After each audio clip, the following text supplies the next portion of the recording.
The world is going to have a new monetary system in this decade that we're in. We're going to experience this huge deflationary crash around the world, and people will just lose confidence in currency. And what do they always go back to throughout history? Time after time, for the last 5,000 years actually, they always go back to gold and silver. We are entering a period of financial crisis that is the greatest the world has ever known. The wealth transfer that will take place during this decade is the greatest wealth transfer in history. Wealth is never destroyed, it is merely transferred, and that means that on the opposite side of every crisis there is an opportunity. The great news is that all you have to do to turn this crisis into your great opportunity is to educate yourself. I believe that the best investment that you can make in your lifetime is your own education.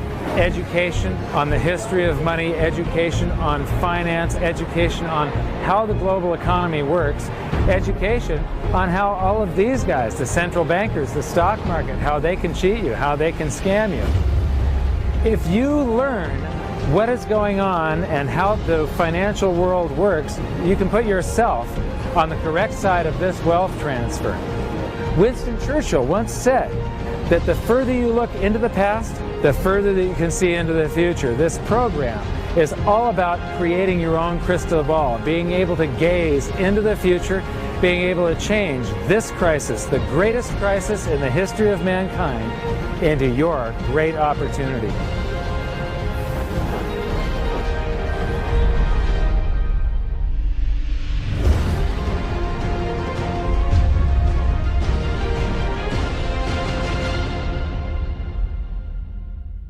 So it all started back in 1999 when my sister and I hired a financial planner to help my mother with her assets, and we gave him control of the family's assets, and in the next year and a half he lost 50% of what she had. You know, he would come to us every 6 months, we'd have a meeting, and he'd have this smile on his face, just ear-to-ear smile, going, "We did really well. The S&P lost 24% and you only lost 18%.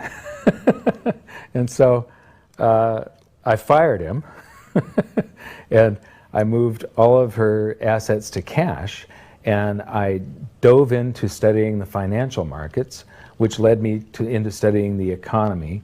And when you start reading about the global economy, the people that are concerned with trade deficits and budget deficits, it's the hard money advocates, the gold community. And once I started reading them, they also write about monetary history, and then I really fell in love. Because monetary history just repeats and repeats over and over again, echoing all the way back to the beginnings of civilization.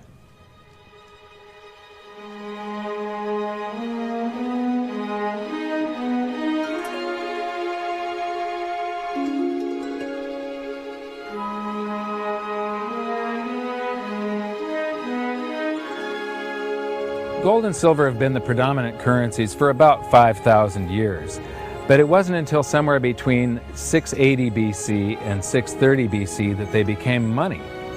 That's when they were minted into coins of equal weights somewhere in Lydia, where each coin was the same size and had the same weight. This made them interchangeable. It's called fungible. At that point, they became useful as a unit of account, a measurement.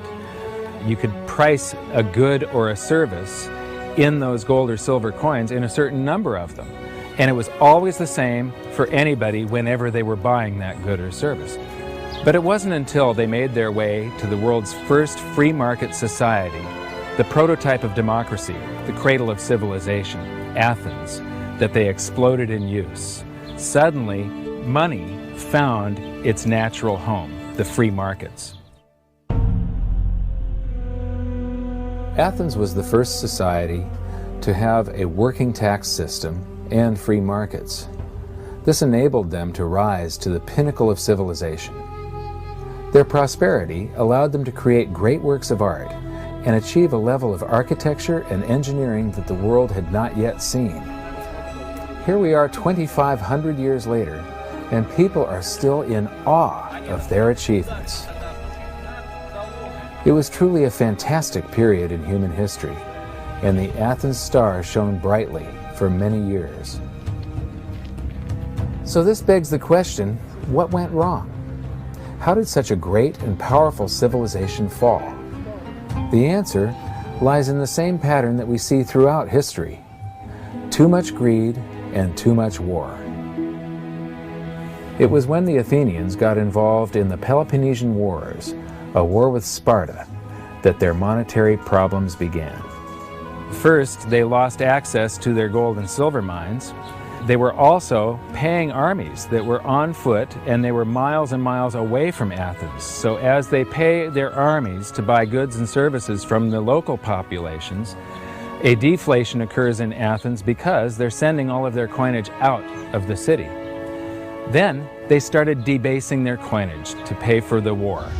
If you take in 1,000 coins in taxes, and then you melt those down, those gold coins, and you mix 50% copper into your gold, now you can mint 2,000 coins. So if you take in only 1,000 coins, but you spend 2,000 coins, what is that called? That is deficit spending. Athens began to do that during this war with Sparta. They also had these great public works, which were very expensive. And they finished the Temple of Athena Nike during the truce in the middle. There was a 6-year truce in the middle of this 27-year war. So they didn't stop their great public works and allow their market economy to heal from the expense of this war. As they debased their coinage, people would take the new debased coins at face value at first, until there were a whole bunch of those. And there's something called Gresham's Law, where people tend to save to keep the thing that's rare, and they spend the thing that's common into circulation first. So all of the gold and silver coins started to disappear from circulation and become quite rare, and it was just these copper coins. Suddenly, it took a whole bunch of copper coins to buy a gold or silver coin, one of those old gold or silver coins. This is the first time that gold or silver ever had a price. Before that, everything was measured in a weight of gold and silver. So a large factor in Athens' downfall was the expense of war, the expansion of empire, the debasement of their currency, the eventual inflation that was caused. You know, they minted these coins until they became nothing but flecks of copper. This was actually the world's first hyperinflation. And what it did was it financially debilitated Athens to the point where in 404 BC they surrendered to Sparta. And eventually they became nothing but a satellite of Rome. The thing that amazes me is how history just keeps on repeating and repeating and repeating, and we never learn from all of our stupid mistakes. We just repeat the same stupid mistakes over and over and over again. Today we are doing the same thing that the Athenians did that caused the loss of their great culture. We're doing the same currency debasement. We're doing the same deficit spending, and it's for the same reasons. It's for war, and it's for great public works. The interesting thing about the Peloponnesian War was how it started. I would say one of the interesting parallels is that it started really with Athens at its height and with a level of hubris that set them down the road towards ruin. Perhaps they felt that they were, superior, couldn't make a mistake, exactly. They knew better. Exactly, and they ended up destroying their society as a result. It's a road that we're going down today, right? I think absolutely. Yeah. There was a play written shortly after the Peloponnesian Wars about the worthlessness of the copper flecks that were their coinage at the time. So we go from gold and silver, very high value money, to a currency that has a face value. And it's the first example that I can find in history where a war and great public works were being funded through deficit spending. What you've just seen is the first recorded example of one of the most predictable hidden secrets of money, the 7 stages of empire. It's a long-term cycle that echoes throughout history right to this very day, and is basically a societal pendulum that swings from quality money to quantity currency and back again to quality money. It always plays out in 7 stages. It always ends with gold delivering a knockout blow to debased currencies. And it goes like this. Stage 1. A country starts out with good money, which is either gold or silver, or it's backed by gold or silver. Stage 2. As it develops economically and socially, it begins to take on more and more economic burdens, adding layer upon layer of public works. Stage 3. As its economic affluence grows, so does its political influence, and it increases expenditures to fund a massive military. Stage 4. Eventually, it puts its military to use, and expenditures explode. Stage 5. To fund the war, it steals the wealth of its people by debasing their coinage with base metals, or by replacing their money with currency that can be created in unlimited quantities. Stage 6. The loss in purchasing power of the expanded currency supply is sensed by the population and the financial markets, triggering a loss of faith in the currency. Stage 7. A mass movement out of currency into precious metals and other tangible assets takes place. The currency collapses, and gold and silver rise in price as they account for the huge quantity of currency that was created. This process transfers massive wealth to those who had the foresight to position themselves beforehand in real money, gold and silver. You know, our monetary system basically steals from the poor and middle class and transfers the wealth to the banks. We see this throughout history, and it's just repeating over and over again. What's happening in Greece right now is basically the same thing that was happening back in 407 BC. The deficit spending to fund all of these public works and the debasement of their currency supply caused them to become nothing but a satellite of Rome. Today, they're becoming nothing but a satellite of the banks. Well, the idea of Gresham's law is simply that people are going to hold on to what's value and spend what isn't valuable. Way back in my youth, I was 11 years old when we went from a silver-based monetary system to a purely fiat system. People saw that silver was money, they got used to it, they didn't really think about it. And in 1965, under President Johnson, he basically said, well, silver's too valuable to be money. We're going to just start putting out these substitutes, which were what we call cupro-nickel coins. They were nickel, they were copper plated with nickel at the time. And of course, the metal value was far less. And I understood that as a kid, and yet very few adults really seemed to get the idea of what was really going on. There were a few, and it only takes a few. And of course, the Gresham's law took effect, so the currency came out of circulation rapidly. It's very interesting to me, you know, knowing monetary history fairly well, is they're always, you know, put out in silver-looking or gold-looking form. I mean, in most cases, you'll have, in fact, they look rather interesting. I mean, some of them are like silver on the inside and gold on the outside. With the look, they have no value at all, really, other than melt value of pot metal. To me, it's sort of at a subconscious level. Why are they making them gold-colored? Why are they making them silver-colored? I think there's an inherent knowledge in the human species that knows that gold and silver have value. So if they look in their pocket and they see something gold-colored or silver-colored, it gives them kind of a warm, fuzzy feeling. And it's like, oh yeah, you know, but there's no value in these coins, really.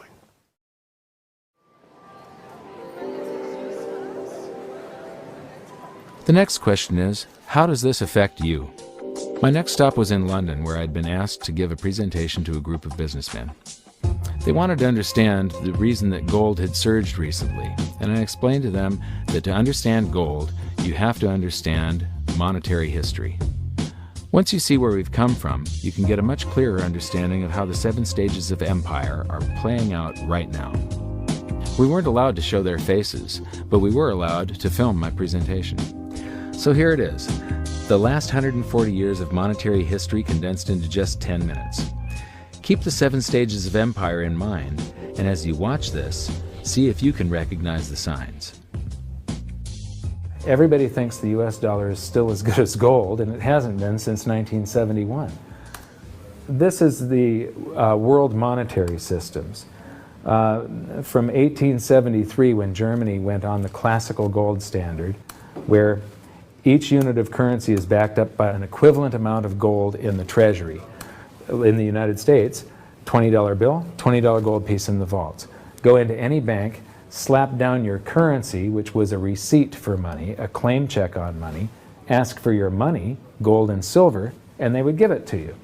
So this shows this is currency, this is money. Otherwise, there was no reason for any government to store gold in their vaults and then print this currency that was backed by gold. This is what gives confidence in that, and it gives governments the ability to start this scam in the first place, where they print these receipts for gold, and then they can print more of them than gold that exists. And that happened when we got to World War I, and all the combatants stopped redemption rights. You could no longer go in the bank and trade your pounds, lira, marks, francs, no longer redeemable in gold, and they lit up the printing presses and started printing like crazy. Then between the wars, they went on something called the gold exchange standard, where currencies would be backed partially by gold. So in the United States, under the Federal Reserve Act of 1913, the Federal Reserve was allowed to put $50 worth of claim checks on gold, currency in circulation, backed up by only $20 worth of gold. So it was a 40% reserve ratio. For every $20 gold piece in the vault, they could put $50 in circulation. We're the dollars of the nation of parade. We're the biggest batch of dollars ever made. Oh, we used to march by millions, but now we march by billions, and maybe we'll be trillions for your dead. We're the dollars. Then we get to 1944. Now, during both wars, Europe paid the U.S. with gold. During World War I, the U.S. didn't get into the war until the very end of it. We didn't really have troops on the ground here in any quantity until the last 6 months of the war. So for the first 4 years or so, we're selling you all of, you take all of your young men off of the farms and turn them into soldiers. You take your factories that make toasters and they start making machine guns. Your factories that made cars are now building tanks. And so you turn your economy toward war, and all of your consumer goods and your grains had to be imported from the United States, and you paid us with gold. Then in World War II, Hitler starts saber rattling in 1936, annexes Austria in 38, invades Poland in 39. Pearl Harbor wasn't until the end of 1941. We didn't have troops on the ground until, I believe, August of 42. So again, there's like 6 years where you're paying us with your gold and we're selling you stuff. This is where Americans have this myth that war is good for the economy. War is good for the economy if you're not in it and you're selling them the tools of the trade. Yes, America's national income gets bigger and bigger. In 1943, it was $142 billion. That was double the 1939 figure, triple the figure for 1933.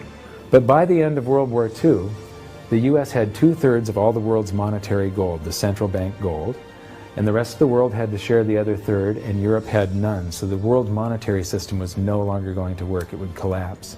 But we had made all these loans of dollars to Europe, so Europe was flooded with dollars. And so representatives from around the world met at Bretton Woods, New Hampshire in 1944. They came up with a new world monetary system called the Bretton Woods system, where every currency on the planet, with the exception of just a few, they would be backed by the US dollar, and the US dollar would then be backed by gold at $35 per ounce. This gave confidence to all currencies. So this gave the world stability, and it pegged all the world's currencies to each other through the dollar to gold. So there was no such thing as the Forex. Currencies didn't float. The exchange rates were fixed year after year. And this helped to make world trade boom. Then the dollar standard starts because we kept on printing dollars. Under the Bretton Woods system, there was no reserve ratio established where the U.S. actually had to have a certain amount of gold for how many dollars we created. So we had done a bunch of deficit spending for Korea, for Vietnam, for Johnson's Great Society, and expanded the currency supply, the amount of paper dollars in circulation, and exported them all over the world. And then in the 60s, Charles de Gaulle, president of France, realizes that we don't have the gold to back up the dollars. Le fait que beaucoup d'États acceptent par principe des dollars au même titre que de l'or entraîne les Américains à s'endetter, et à s'endetter gratuitement vis-à-vis de l'étranger, car ce qu'ils lui doivent, ils le lui payent avec des dollars qu'il ne tient qu'à eux d'émettre. Nous estimons nécessaire que les échanges internationaux soient établis comme c'était le cas avant les grands malheurs du monde, sur une base monétaire indiscutable et qui ne porte la marque d'aucun pays en particulier. Quelle base? En vérité, on ne voit pas qu'il puisse y avoir réellement de critères, d'étalons autres que l'or. And he starts asking, France asks for their gold and trades in the dollars. And at that point, other countries saw this and start jumping on board. And the U.S. lost 50% of its gold from 1959 to 1971. But we still had, in 71, about 12 times more dollars that we had created than there was gold.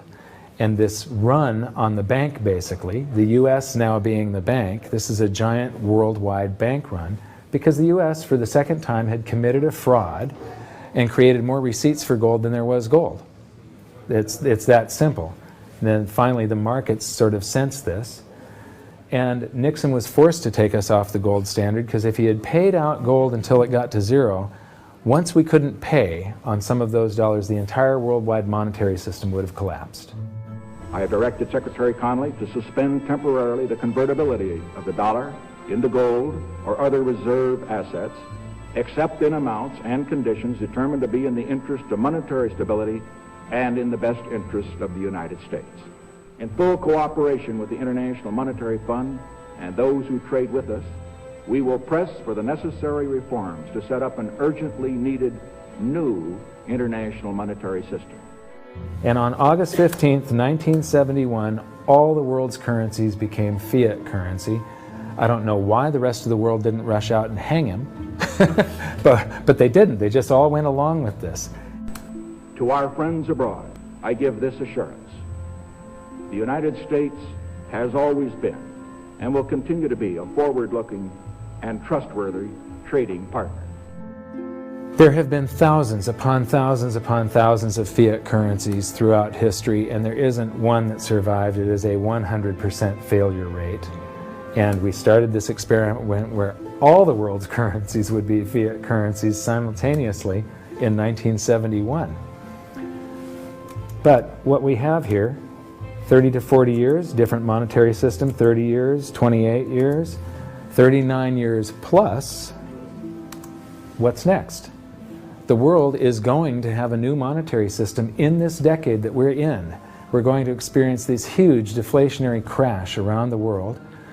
The world will probably end up on some sort of new monetary system, probably after governments try and print their way out of this and cause hyperinflations of all the currencies, and people will just lose confidence in currency.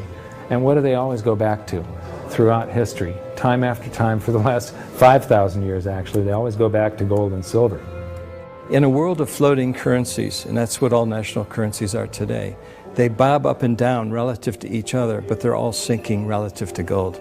That includes the dollar as well as the euro and the British pound and all the others. They're going to continue to lose value, continue to lose purchasing power. Personally, I don't think there's any way of avoiding what is coming. There's no way to fix it right now.